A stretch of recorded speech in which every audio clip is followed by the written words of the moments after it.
अस्सलाम वालेकुम नाजरीन, मैं हूं एडवोकेट इजाज़ अहमद नवाब। आप मेरा यूट्यूब चैनल देख रहे हैं। नाजरीन, काजी फ़ाइज़ ईसा साहब, चीफ जस्टिस ऑफ पाकिस्तान, उन्होंने इलेक्शन की जो डेट दी थी जनरल इलेक्शन की 8 फरवरी 2024 और साथ में रिमार्क्स दिए थे, बल्कि ऑर्डर किया था कि ये पत्थर पर लकीर है, इस डेट पे इलेक्शन होने ही होने हैं।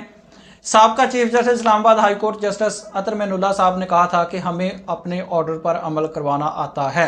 अच्छा, ये सिनेरियो था, ये बैकग्राउंड थी। अब आज मजबूरन इलेक्शन की ना होने के लिए या करवाने के लिए मुझे ये बात करना पड़ रही है। हालांकि चीफ जस्टिस साहब ने मना किया हुआ था कि ये अपनी, अगर किसी ने इलेक्शन की नेगेटिविटी के लिए बात करनी तो अपनी बीवी से करे। अब ये बात खुल गई है, अदालतों में पहुंच चुकी है, तो आपके साथ बात करता हूं और आपको बताता हूं कि किस तरह से नून लीग भी इलेक्शन रखवाने के लिए मिन्नतें तरले कर रही है। हालांकि इसको जरदारी साहब ने भी लाडला कह दिया हुआ है। हालांकि सारी की सारी लेवल प्लेइंग फील्ड नून लीग के लिए ही सेट है, सारी फील्ड नून लीग के लिए सेट है, नून लीग के हक में। हालांकि नवाज शरीफ को अदालतों से रिलीफ धड़ाधड़ मिल रहा है। नवाज शरीफ साहब बरी हो रहे हैं, वो सही है ये गलत है, मैं उस साइड पे नहीं जा रहा। बहरहाल नवाज शरीफ साहब बरी हो रहे हैं धड़ाधड़। नून लीग वहाँ कहीं पर वर्कर कन्वेंशन करती है या कहीं पर जलसा करती है या वो हाथ पर कबूतर बैठाते हैं तो उनको फुल प्रोटेक्शन मिलती है, फ्री माहौल मिलता है।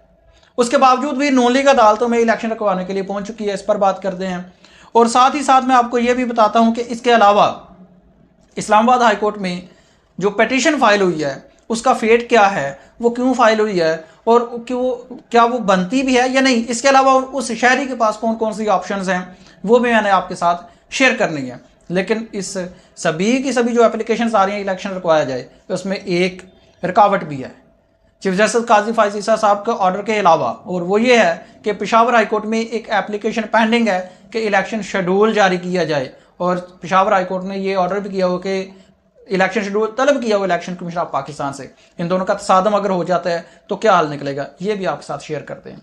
पहले मैं आपको बताता चलूँ कि आज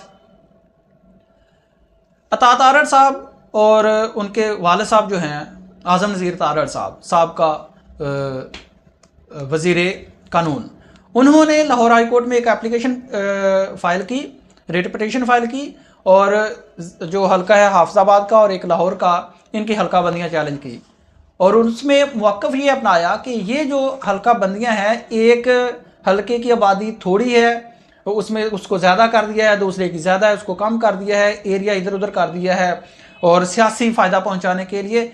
याद रखें, जब भी हल्का बंदियाँ होती हैं तो उस पर एतराज़ात यही लगते हैं कि इसकी आबादी कम है, इसको ज़्यादा शो कर दिया गया है, या इस एरिया का इलाका उसमें सियासी फ़ायदा पहुंचाने के लिए उधर कर दिया गया है, यही एतराज़ात लगते हैं। और उसके साथ एप्लीकेशन आती है कि इलेक्शन रोक दिए जाए इस हल्के के। बहरहाल नून लीग की तरफ से, फ़िलहाल नून लीग के जो मेंबर्स हैं उनकी तरफ से ये एप्लीकेशन आई है कि इलेक्शन रोक दिए जाएँ, हल्का बंदियाँ ठीक नहीं हुई हैं। मैं आपको बताता चलूँ, ये आप खबर समझें कि इसके अलावा भी कई अभी एप्लीकेशन आनी है नून लीग की तरफ से। जिस तरह से मौलाना फजल रहमान साहब की परसों मुलाकात हुई है नवाज शरीफ साहब से और कल उन्होंने कह दिया कि जी हम इलेक्शन के लिए तैयार हैं लेकिन हमें माहौल दिया जाए, और अभी साजगार माहौल नहीं है, अभी इलेक्शन नहीं हो सकते, दो सूबे दहशतगर्दी की लपेट में हैं, तो इलेक्शन मुलतवी कर दिए जाएँ।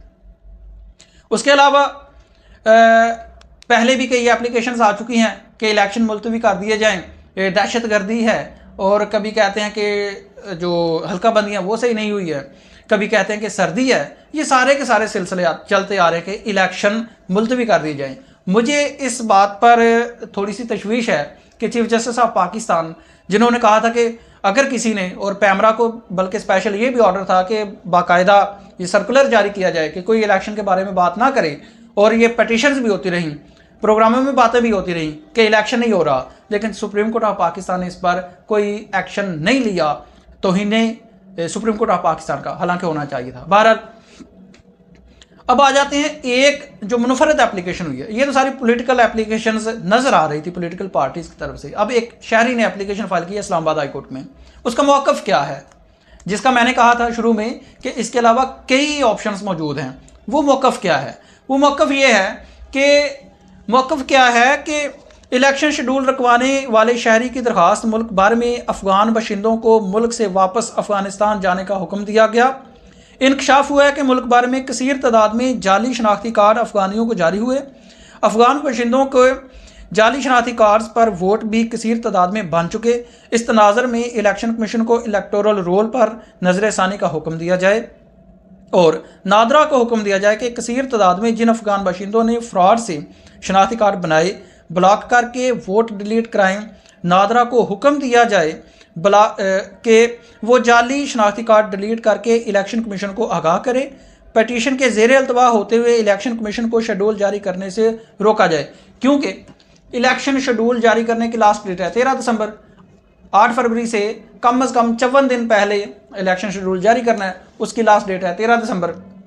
अब ये बात है कि जो अफगान शहरी जिनको मुल्क से निकालने का ऑर्डर किया था उन्होंने जाली शनाख्ती कार्ड बना लिए और भाई उसके लिए इलेक्शन रुकवाने की ज़रूरत नहीं है।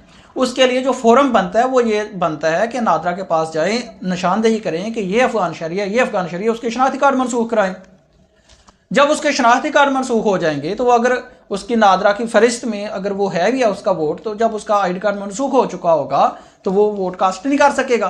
तो ये कोई बहाना नहीं है कि पहले उसके वोट कास्ट आप वो आईडी कार्ड जो जारी हुए हैं उनको ख़त्म करें, उसके बाद इलेक्शन करवाएं। हाँ, ये मैं आपको कह देता हूं कि इसके साथ साथ इस एप्लीकेशन से ये शहरी ये भी साबित कर रहा है कि जो हमारी एजेंसीज हैं वो कमज़ोर हैं और अफगान शहरियों ने पाकिस्तान के आईडी कार्ड बना ले, हमारी एजेंसियों को पता ही नहीं। और इस एक बंदे को पता लग गया, मतलब पाकिस्तान की नंबर 1 एजेंसीज, पाकिस्तान की नंबर 1 एजेंसीज, और उनको नहीं पता कि अफगान शहरियों ने पाकिस्तान के आईडी कार्ड बना लिए हैं। और ये एक आम शहरी, इसको पता लग गया। मकसद सिर्फ इलेक्शन रुकवाना, मकसद सिर्फ इलेक्शन रुकवाना था।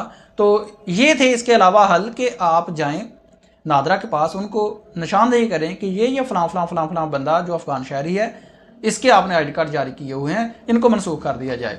तो इलेक्शन इसके लिए ना रोका जा सकता है और ना ही रोका जाना चाहिए। अब आ जाते हैं पेशावर हाई कोर्ट की तरफ। पेशावर हाई कोर्ट में एक पटिशन पेंडिंग है और उसमें ये ऑर्डर जारी हो चुका है कि इलेक्शन शेड्यूल को कि इलेक्शन शेड्यूल लेकर आएँ, इलेक्शन शेड्यूल जारी करें। अब इस्लामाबाद हाई कोर्ट में बेंच तश्कील दे दिया गया कि इलेक्शन रोको, पटिशन पर कल इस पर समाअत होगी। उधर पेशावर हाई कोर्ट कहती है कि इलेक्शन शेड्यूल लेकर आएँ। फ़र्ज़ किया गया दोनों एक्सेप्ट हो जाती हैं। पेशावर हाई कोर्ट कहती है इलेक्शन शेड्यूल जारी करें, इस्लामाबाद हाई कोर्ट कहती है कि रोक दें अभी, तो ये तसादम हो जाएगा। इलेक्शन शेड्यूल के पास बहाना आ जाएगा कि भाई हमें तो इस्लामाबाद हाई कोर्ट ने कहा कि इलेक्शन शेड्यूल अभी जारी नहीं करना, तो पेशावर हाई कोर्ट का जो ऑर्डर है वो नहीं माना जाएगा।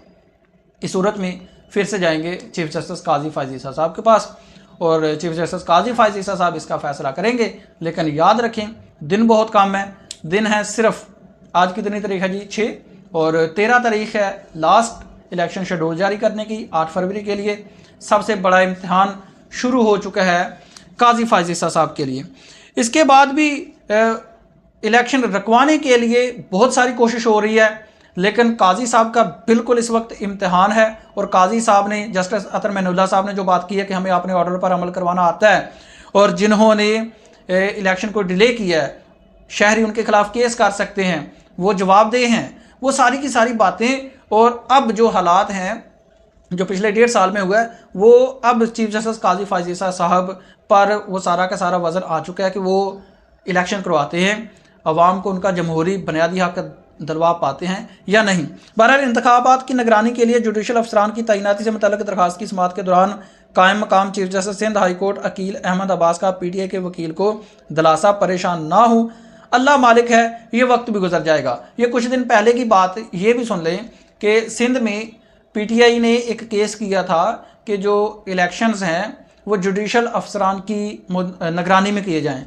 तो चीफ जस्टिस निगरान चीफ जस्टिस कायम मकाम chief justice Sindh high court ने कहा था कि जी सब्र करो, अल्लाह पे यकीन रखो। तो बात यहाँ तक है। अब देखते हैं 13 दिसंबर कोई दूर नहीं है और कल क्या फैसला होता है और इलेक्शन 8 फरवरी को हो पाते हैं या नहीं, इसका क्या फैसला होता है। शुक्रिया।